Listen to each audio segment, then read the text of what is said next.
Senator Marco Rubio joining us. Senator, how are you this morning? Hey, good morning. Hey, it's great to have you on. Again, Daybreak listeners, I've been hammering at this all morning. Going to have a constituent coffee. Senator Rubio here in Southwest Florida. He will be in Naples, right on Pine Ridge Road, 1455 Pine Ridge Road for constituent coffee, as it's called.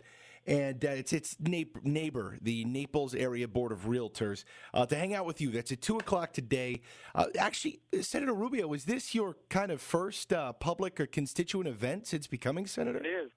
It is. Since I've been to a couple of events, but it's our first kind of a series that we're going to start around the state of making sure that we're in touch with people and we hear what's going on and we don't get insulated up there in Washington, and that all the information we get doesn't just come from newspapers or staff. So it's the first of those, and we picked Southwest Florida, number one, because the weather's a lot nicer than Washington, and number two, because, and I guess in reverse order, of course, it was a critical part of our campaign and our support network, but also because it's, as the folks listening well know, it's a seasonal place, and so, if we come back in June or May and do this event, it will be a lot less people around, but this is kind of like the peak time where everyone's around. That's true also for Palm Beach.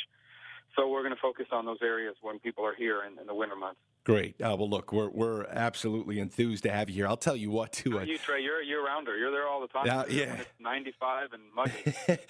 I'll tell you what, you're going to have a big turnout. This is being covered by every station here, too. This is getting a lot of airplay on TV and radio. Let's go ahead and talk, crack our knuckles and get into some issues here. Obamacare.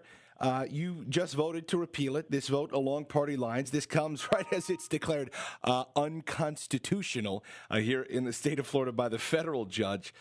Where do things stand in the repeal and replacement of Obamacare? Well, where it stands is that our Democratic colleagues, unfortunately, don't want to repeal it. And I don't understand how they can be supportive of something that every job creator I've spoken to says is hurting job creation. I mean, look, and let's just talk about Florida alone. We have a stagnant and unacceptably high unemployment rate. And everyone is telling us that Obamacare is hurting job creation. I mean, you go to talk to job creators, as I have, and as I'm sure we will today. The job creators are the people that start businesses or grow existing businesses, and they're all telling us the same thing. They're on top of regulations, on top of taxes. One of the things that scares them is this health care bill, because they don't know what it means. How much is it going to cost? What is it going to do to their bottom line if they hire more people? How much will it cost them to comply with these regulations? All of this uncertainty, most small businesses, they cannot afford, nor do they have the time to go out and hire lawyers and lobbyists and accountants to help them navigate this thing. So what they basically do is they retrench and they hold back, and they don't, and they just don't create jobs. And so that is reason alone to repeal Obamacare. Without a doubt. And then, of course, we bring into the fact that it's been now declared unconstitutional by two circuit judges. The other critical issue that you're facing, Senator Rubio, is this debt ceiling, whether or not to raise it. Now, the last time we talked, we both realized the realities. If there is some if expert economists start telling us, look, if you do not raise this debt ceiling, there will be catastrophic problems because of it.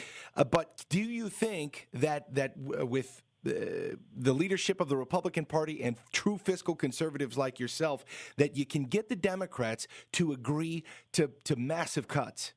Yeah. Let's stop and take a deep breath when we talk about the debt ceiling and remind ourselves of what this really means.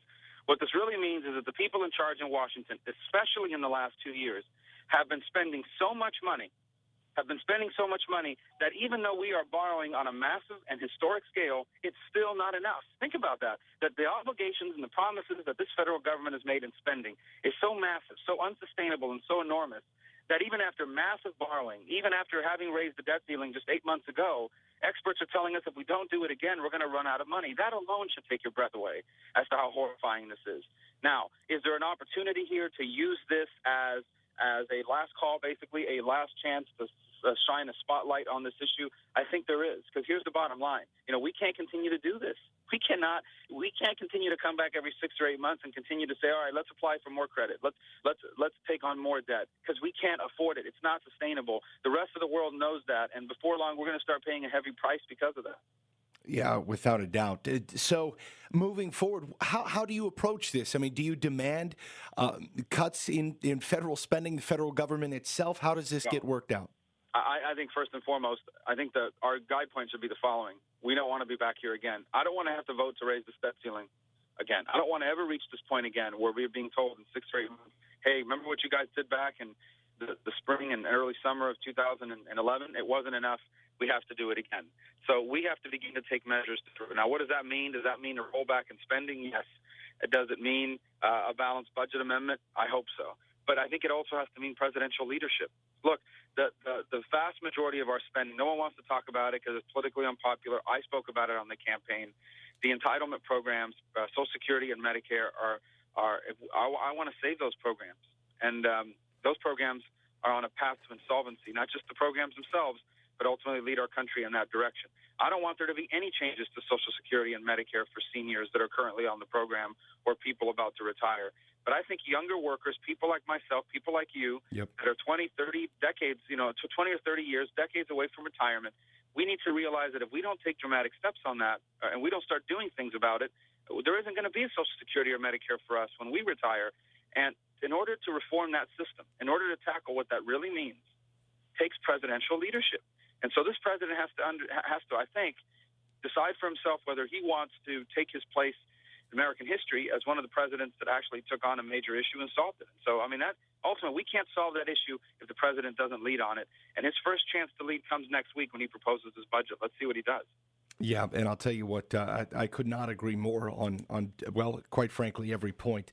Without getting too wonky, too, I love the fact that you talk about perhaps throwing in there a balanced budget amendment. I believe that even Republicans, others who have not been as fiscally conservative as some of us frustrated voters have wanted in the past, I think that their feet can be held to the fire with that as well. I do want to digress for a second here. Again, we're talking with Senator Marco Rubio on the line with us right now, who will be here in Southwest Florida at 2 o'clock, 1455 Pine Ridge Road in Naples for constituent coffee, 2 o'clock. I'll repeat those details later. One thing, Marco, that I'm getting here is, well, let me backtrack for a second. When Michelle Bachmann began to create this Tea Party Caucus, I got a real bad taste in my mouth, and I expressed that openly on the air. I said, I don't think that I like this. I think you're taking a grassroots organization and you're inherently politicizing it and making it this political faction, if you will. Well, then we see it to begin to progress and ramp all this and that. I've had a few people email me asking, why is Marco not a part of this? They put him there, this and that. I think from what I've read from publications, Marco, you and I see eye to eye on this, that it's a grassroots movement, right? Well, first of all, Michelle's group is the Tea Party Caucus is in the House. Sure. That's a whole different deal. And I will tell you that caucuses do make more sense in the House because you have 435 members. In order to influence the process, you have to team up with other people.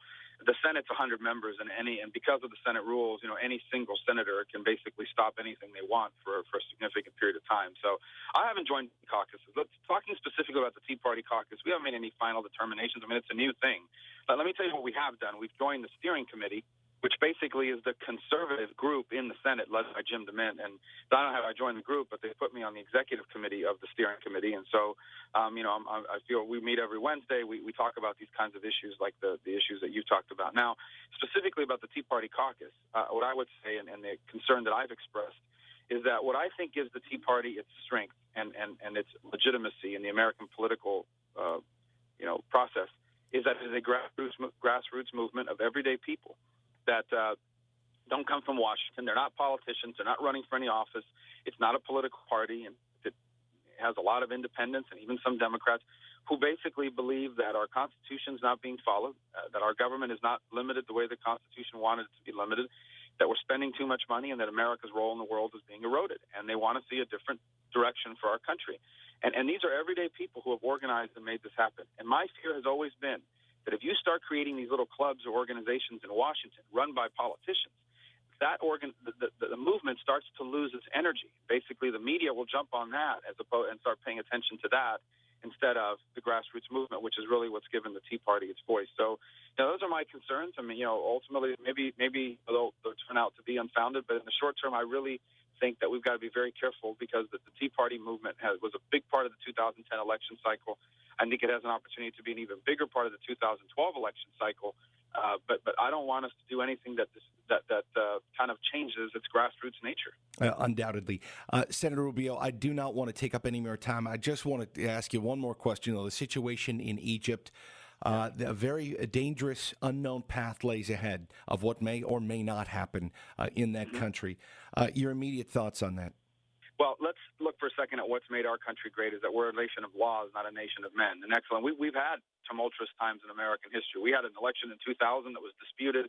We had Richard Nixon had to resign. I mean, we've had problems in America with our leaders. Of course, nothing to the level of Egypt and what we're seeing there. But what's kept us from reaching that level is that we have laws and a process that's ultimately followed.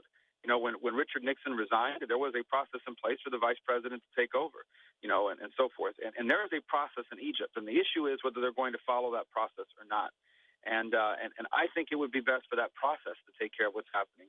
When Mubarak steps down, that there is a process in place for the existing laws that are there to be the ones that are followed. And if they do that and it leads to a democratic and free and fair election in the coming months, then I think this will all emerge as a positive for Egypt and for the region. If, on the other hand, the country kind of spirals into chaos, then you're creating a vacuum that I fear is going to be filled by Islamic fundamentalists who view Egypt as the grand prize in the great scheme of things in that area, and in their designs to basically foment extremism, not just in that region, but ultimately around the world. So we should be concerned about it, but our hopes and our prayers are that a process will be what solves this at the end of the day.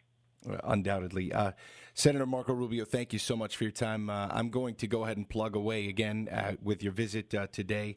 And if you don't mind, I'll let you go now. I know you've got to get going. I'm going to gush over you here, though, as you and I break. Okay, Trey. Unabashedly gush over. Hopefully, and look forward to coming back on your show many times. I'll see you today. Senator Marco Rubio, thank you for your time.